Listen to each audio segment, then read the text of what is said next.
This is New Home Insights, the John Burns Real Estate Consulting Podcast. I'll be your host, Dean Wehrli. As the title promises, we're going to bring you insights into everything housing, latest trends, innovations, observations, and issues of the day. We'll bring in colleagues here at John Burns and also some major industry players from all across the country. This podcast is going to be quick, fun, but also hopefully make you think. So see you here every couple of weeks. Now let's get to it.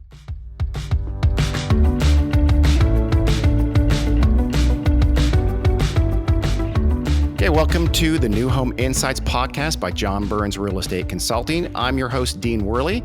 Today, we're going to talk about all things virtual reality, the role of virtual reality in the housing market, or really in terms of how it impacts the design of homes, the planning of homes, and home developments. So to help us do that is going to be Eric Zuziak from JZMK Partners. They're an architecture and planning and urban design firm that has jobs all over the world. I actually checked the website and even places like Egypt and Morocco. It was impressive. So Eric knows the role of virtual reality in design better than anyone I know, for sure. Certainly more than I do. But then again, my concept of virtual reality is from things like the movies Tron or Ready Player One. Have you seen those, Eric? I've seen Tron, yeah. Okay, they're better than I thought, but maybe let's just switch gears and do a movie review of VR and movies, and we'll start with The Matrix. No, I'm sensing it now. That's actually where a lot of VR came from. Really? Came from movies, from the gaming industry. It was actually influenced. Really? Yes. Okay. Well, you're going to take us through that in a second. Let's introduce you, though. So give us a little background about you. First of all, say hi to the folks and give us a little background about yourself. Hi, everybody. My name is Eric Zuziak. I'm president of JZMK Partners. We're an architecture and urban planning firm headquartered in Costa Mesa, California. And we do work all over the world and all over the United States. Awesome. Interesting. Yeah, by the way, that's Orange County, folks, for those of you who are not sure where Costa Mesa is. So let's start at the beginning, really. How did virtual reality, I'm going to have a hard time with that word. How did virtual reality in architecture and design come about? I mean, take us back to the inception. Give us maybe a little history lesson. Well, first, to kind of understand how virtual reality came about, you first have to understand how computer modeling started. And back when I started in architecture in 1984, we were designing and drawing two-dimensional on pencil on vellum. Everything was all hand-drawn. And it really wasn't until 1998 that AutoCAD for architecture was released, and architects are starting to put buildings into at least two-dimensional drawings in the computer and really digitizing in CAD. And then something magical happened in 2000. The year 2000, SketchUp was first released, and that was a software that really allowed architects to very intuitively and very easily put architecture into a three-dimensional model and spin it around on the computer. We're still looking at a two-dimensional image of a three-dimensional model, but it allowed us to really create this 3D model, and that became really the basis for what virtual reality later took off. So you went from Pong to, I don't know, asteroids. No, that's not good, but you know what I mean? That was kind of that first generational shift. Yeah, there was a few generational shifts. And then in 2004, Revit came out, which was AutoCAD's kind of answer to SketchUp and more technical for construction documents. And that allowed us to really take the 3D model and really have it become the basis for the construction drawings, so that we were really building one computer model that we could look at in a variety of ways. We could look at it inside the model, outside the model. We could spin it around, look at the roof, the floor plan, cut sections through it. So it's really a 3D modeling tool. The invention of 3D modeling software really became the genesis for what VR later became. And then in 2010, the first prototype of Oculus Rift came out as a VR headset, and that really was a big game changer. And it was originally designed and still is really for the gaming industry. It's the architecture. Architecture, gets the benefits of a lot of the computer modeling that came about through the gaming industry. And then Facebook sees Oculus VR as a huge player in 2014, buys Oculus VR, and then they start to really take it mainstream. So that was really the invention of the headset itself. Really became a way to actually take that 3D model and put yourself inside of that building and understand it and really feel like you're in the space. It's really a magical invention. So that's really that really is the shift, isn't it? We could look at 3D in almost the old fashioned, stereoscope way that we have 3D movies still. But when VR allows you to be surrounded by what you're designing, that's just a completely different experience and tool. As an architect, it's fantastic because what you see in your mind, you can actually feel like you're walking Yeah. into something real. So we're using it as a tool in design right now, and it's fantastic. We actually design in VR. Awesome. Okay, so let's talk about an overview kind of the technology. I mean, what types of VR are around today? I mean, let's start with maybe what's the equipment like to use and to wear? Okay, we'll start from the most affordable to like the most expensive.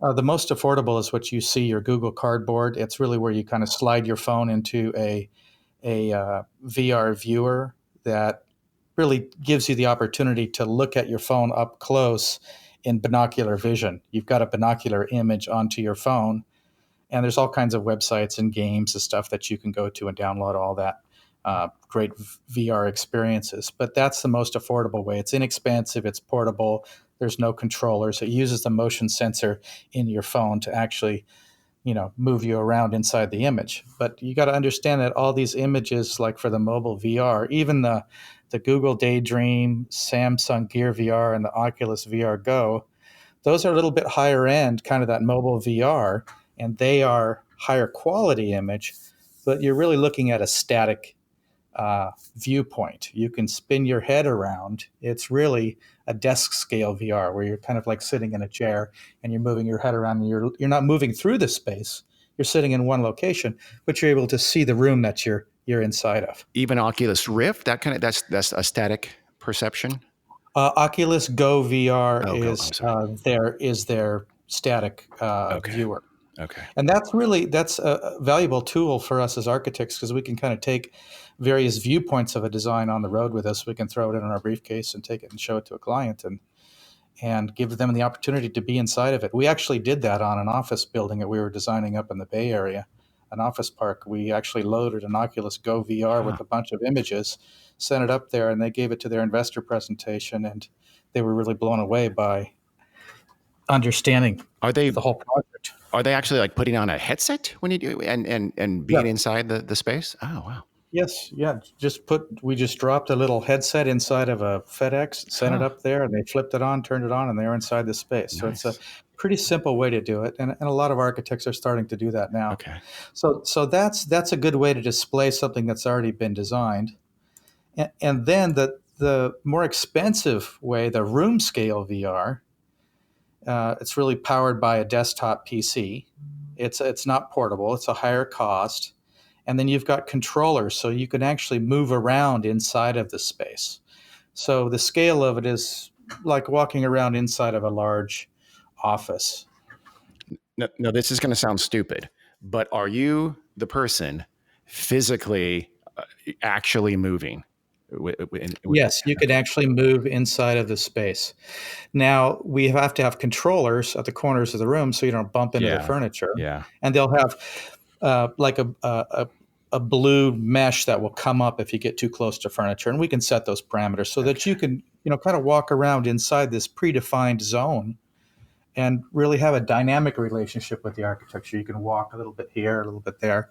And then you've got some controllers on your hands that you can point and click and actually teleport yourself, maybe another 20 feet away or Oh, 30 feet wow. away or wherever you want to look. So that So moves you can actually you without you throughout the moving. whole Oh, project, okay. right, without you moving. And so you have more of a dynamic relationship with the architecture. Now, this is the tool that we use to design. We have in our office a VR studio. And the VR studio has all this. We use an HTC Vive. There's HTC Vive, there's Oculus Rift, there's PlayStation VR. These are the various manufacturers. We really like the HTC Vive. It gives us a great experience. And when we have someone sitting at the computer model, we can have it live with the computer model as we're editing. So if I say, hey, I want to move this wall over a foot here, make this hallway a little bit wider, they can actually do that live on the computer, and the model updates while we're in it. Wow. So you can instantly see. So the immediate feedback from the user is go, you know what, this feels too cramped. Well, hey, Right. let's move that, or let's make the ceiling from 9 foot to 10 foot. Let's see how that experience changes. Right. Now, it Oh, that's depends on how awesome. complex the design is, but simple changes like that we can actually make on the fly, which is fantastic Yeah. as an architect because now we're able to see, and we also have real lighting, real sun angles any time of day, any Mm, month of the year, any hour of the day. So we really know what kind of lighting we're getting in the space as well, and what kind of views we're getting offsite. So it's a yeah. really fantastic. So you're tethered to this computer. Okay. They recently came out with a headset that's wireless to the computer, so you're not having to trip over a cord. Has been said that some people do get a little bit dizzy or motion sickness, but the quality of the headsets are getting better and better and better. And the response time, there is no Yeah. lag now between your movement and the image changing. So Oh, that is becoming less and less common where uh, people are actually getting any kind of motion is sickness. it because I have heard that, and I got sick at Blair Witch Project, so I'm pretty sure I'd vomit on VR. It was not pleasant. Can you play tricks on your friends and have them like walk off a balcony if you move? Yes, I mean, not a high we balcony. actually Let's not be mean, but Well, we actually did that. We had a client. We're working on a 4-story project okay. in Huntington Beach, and we have a roof deck on the top.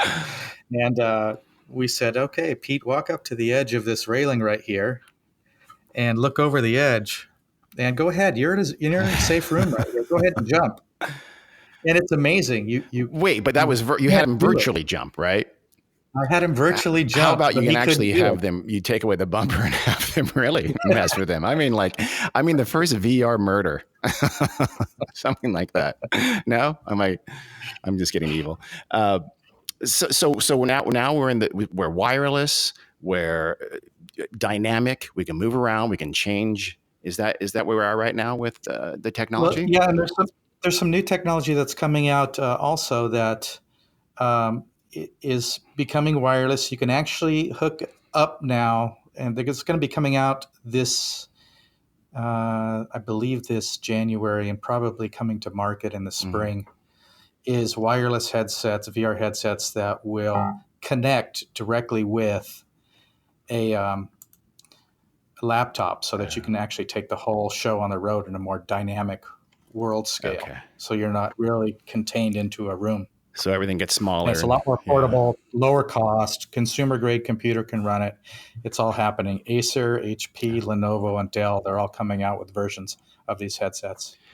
Would the experience be the same for a home shopper, a potential home buyer? Could they use these same tools and experience an individual floor plan, let's say at a new home project? Yeah, all they got to do is go grab their kid's VR headset and log on to some of these websites and pull up some of the virtual reality images. You're finding it's a lot more common in multifamily when you get into a younger market like apartment developer who understands the technological savviness of their consumer who might already have a headset and could log on and really look at the apartment that they're thinking about renting, or maybe a first-time home buyer. So it's really depends upon the age demographic of who you're targeting. Uh, a lot of younger people already have virtual reality headsets. A lot of them have Oculus Go. Some of them even have, uh, these HTC Vives or Oculus Rifts. And if they do, and they're going to become more and more common, that everyone's going to have one, just like an iPhone. You'll be able to use them, by logging into the websites and actually going to the builder's website and seeing how they're demonstrating your opportunity to understand their architecture before you actually go there and see it before it's built.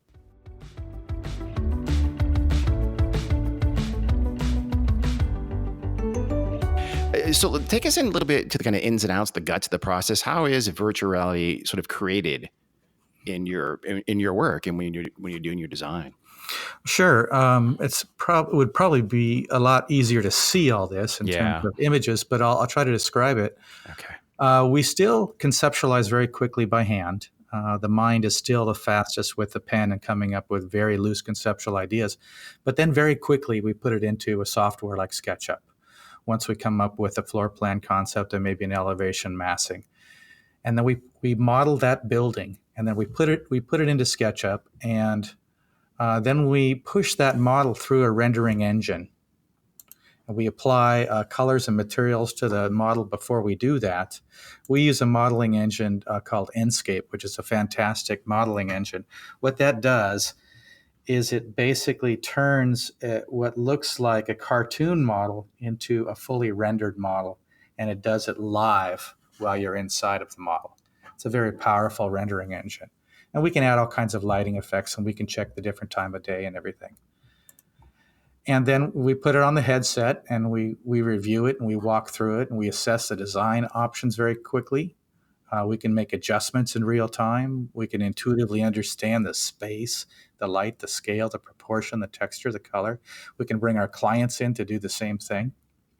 We can also then integrate a site terrain or context into the VR model. Say, for example, if we have a scan that's done by a drone of a whole city block and we want to drop our building into that city block, or even a few city blocks or a downtown district, we can do that.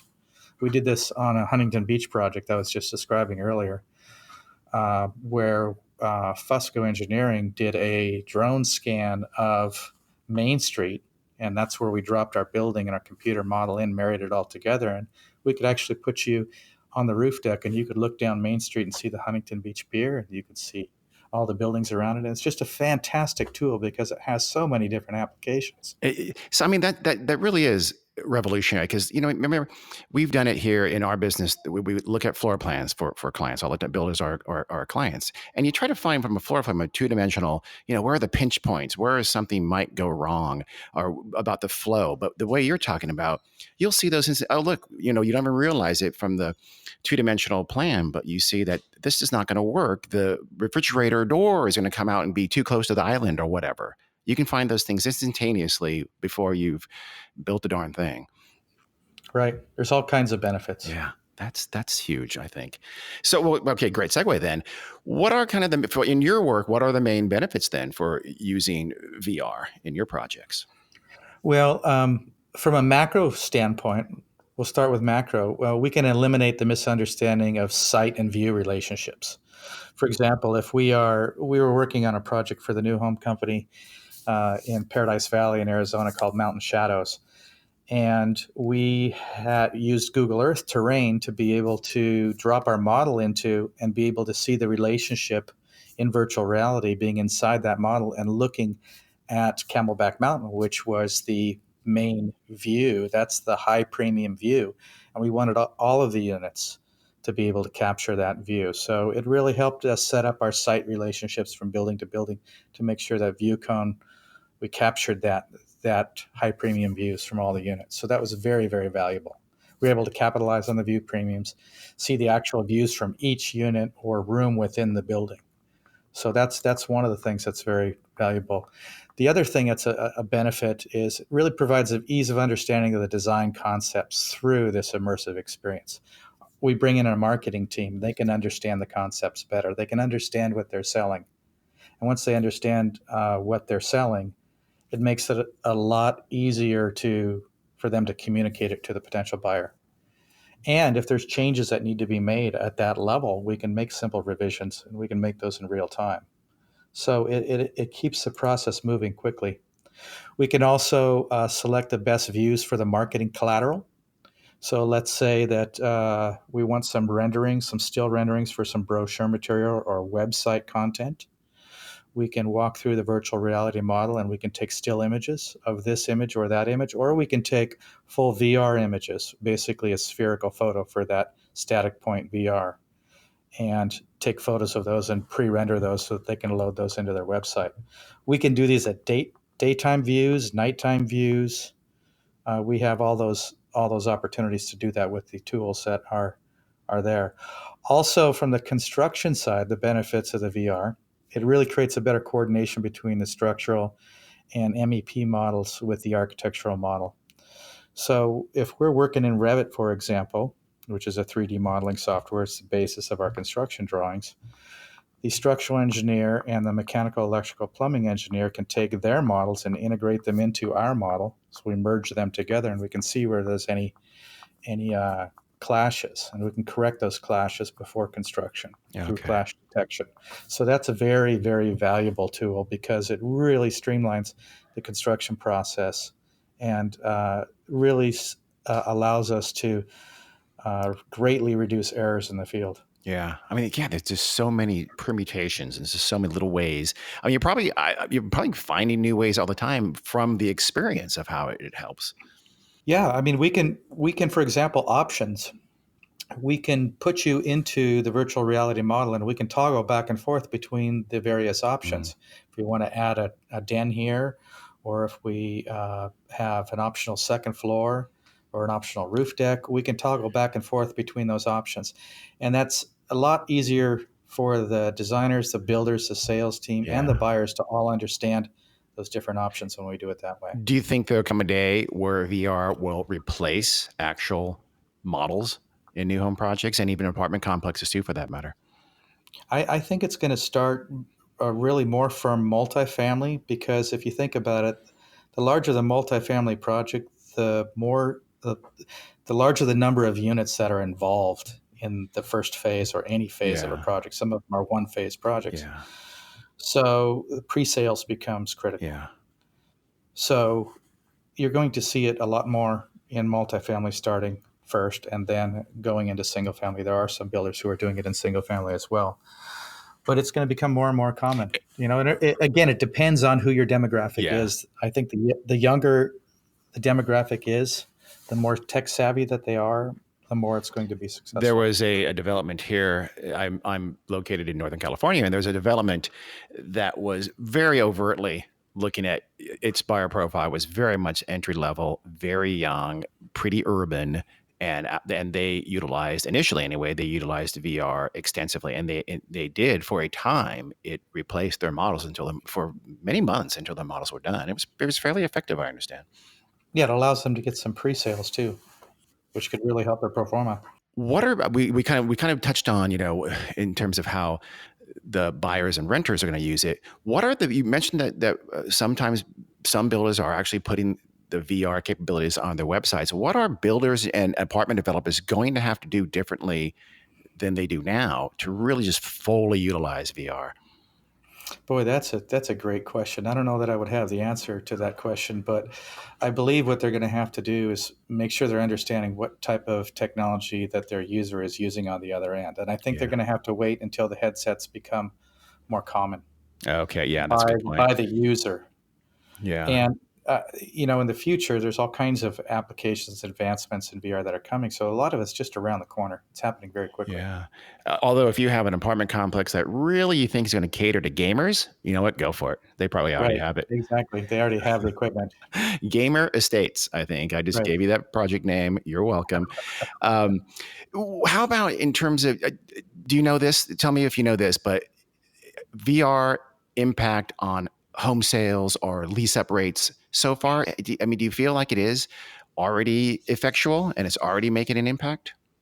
I think it makes more of an impact than most builders realize because when you can really stand inside of a virtual reality model of a home and it's rendered to a high level of reality, that's a very powerful sales tool. I think the buyer's understanding is intuitive, and as builders, Yeah. we're just not leveraging that opportunity quite effectively yet. So I think it's really up to the building industry to figure out how to do it Yeah. because that value is there. But they're going to have to. I mean, They're this going is, to have to. yeah, I know VR has had kind of these fits and starts a little bit, but this does seem like it's the critical mass. I think it's what the third iteration of kind of the VR is going to take over the world. And it seems like it's a little closer to being truthful this time. Yeah, I think it's happening very fast. There's all kinds of, you know, advancements that are happening in the future.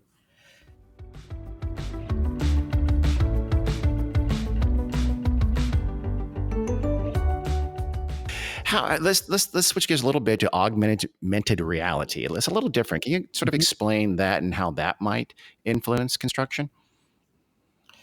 Yeah, augmented reality basically is like virtual reality, but you're looking at the model through a transparent lens, so you can actually see the real world at the same time you're looking at a model overlaid onto the real world. And it has all kinds of applications. For example, you can take an iPad out to there's an app called SiteSpace, which I really like, and you can load your model into SiteSpace, and you can then hold your iPad up to the building site, and you can geolocate that model, and you can walk down the street and see your built project before it's even built on the raw land. So that's quite impactful, and that has the opportunity then through augmented reality to be able to show consumers what it's going to be like before it's built on their street. So you can superimpose, like, here's you bought let's take a new home buyer. You bought a plan 3. Here's your lot. Here's the plan 3 on your Right, lot. here's your iPad. Go out and take a look at it. And there's your house. And boy, you can see it. And if you put on a headset, you can see it in more 3D, more immersive too. So that's going to happen more and more. But I think some of the things that are really going to help augmented reality is in the construction side of things. Because now, for example, we can use it for construction, where a construction crew can actually put on an augmented reality headset or a visor and go out to the site and actually see the framing on the slab before it's built and see the mechanical running through that framing before it's built, so that they can understand how all the systems are all related. And in a way, that's going to teach construction trades the construction process so much easier, because they can actually see it three-dimensionally. It's still hard for a lot of people, even in the industry, to read two-dimensional construction documents. Construction documents in the future will not exist as we know them. They will become augmented reality. They'll be on your tablet or even in your portable, very inexpensive but powerful Right. VR. They'll be in your hard hat, which will be an integrated VR or AR headset. But they won't be in the form of Google Glass, because that would be a tragedy. Please tell me that's not going to make a comeback. I don't know who's going to end up. I know Microsoft HoloLens is really making the charge for augmented reality. Really? And it's a fantastic, and they actually have some applications for the construction industry that I think are really dynamite. And it's also a good way for an inspector to go through a building and make sure that, for quality control, even the builder's inspector in-house can go through and look at the building and make sure everything is built the way that it was designed and the way that it was drawn, so that there are no clashes or something didn't get built correctly, just by putting on augmented reality and walking through and overlaying the model onto the construction itself. So AR might be a little more technical uses than VR, at least for now. Yeah, I think VR will thrive on the sales, the design and sales side, and I think AR is going to thrive in the construction space. Then you're looking into your crystal ball, which let's another great segue, by the way, Eric. Let's end with that. Let's talk about the sort of the future applications, advancements in VR. What's coming? What's going to be over the next 5 or 10 years? Well, I think one of the things that's starting to happen, and there are a few services that offer it now, but it's very expensive. A web-based multi-user interface that allows multiple viewers to walk through a model together, for example. So let's say you're a salesperson and you want to put on the headset in one location, and you have a potential buyer who is out of state, and they put on a headset out of state. You can walk through the model with them and point different things out as your avatar. Now, that technology exists today. Like I said, it's a little bit expensive for most people to have it, but it will be coming down in price. And this is all coming from the gaming industry. I was just going to say, that sounds like people playing Fortnite or whatever will be doing that first, right? And before, right. Okay. Right. The multi-user interface really is based upon a platform from the gaming industry. Okay. Huh. And then that will allow, web-based VR model tours for the potential buyers. And they can be guided tours, or they can be tours that aren't guided. They can be self-guided tours. And then they can actually, multiple people can be in the same space at the same time. It's also a good tool for architects and engineers and builders to walk through a virtual framing walk, for example, or a virtual construction walk before the building is built to identify problems together. So that kind of multi-user interface, that platform will become very popular in the future. We're looking into how we can start to integrate that. It's one of our next goals. Yeah. Will there come a time where there's that kind of like universal, kind of like you said, like you have a cell phone, you have a little powerful portable VR, and that becomes almost the norm? Or is that just science fiction? Well, I think I'm really intrigued by the Oculus Go, what that thing can do right now. It's really pretty amazing. And they're only about $200. You can go buy one at Best Buy and go home and plug it into your computer and get on. It's actually a browser inside of the headset, and you can check out all kinds of great virtual content. And eventually on those platforms, builders will start to advertise and show their products on those gaming platforms through those portals. I see. And then maybe even come a time will be almost like a link where you're, take a break from the game and you can look through somebody's apartment complex or a new home development. Right. It can be a virtual commercial. Yeah. Well, that's frightening and amazing at the same time, I guess. Yeah, it is. It's almost limitless, the amount of creative applications that you can have with this technology. That's why we're really excited about it. Really a game changer for us because, in the past, I used to have to do a presentation with 2D drawings and wave my hands and say, and imagine, if you will, if you were in this space and use all these flowery architect words. Now all I have to do is say, here, put this on. Yeah.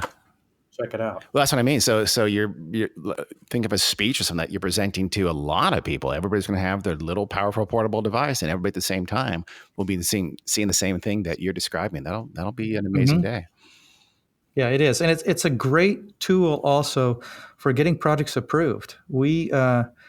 This project in Huntington Beach was the first one that we used it through the design process, through the presentation process to our client, through presentation to the planning director, the planning commission, the city council members, and the neighbors. We all had them put on the VR headsets. I hadn't thought about so that. They understood the project at a much more intuitive level instead of looking at flat two-dimensional drawings and saying it's not articulated enough. That's amazing. Yeah. When in reality, it really is. Wow. Okay. That's good. Anything else out there that we'll be doing with VR?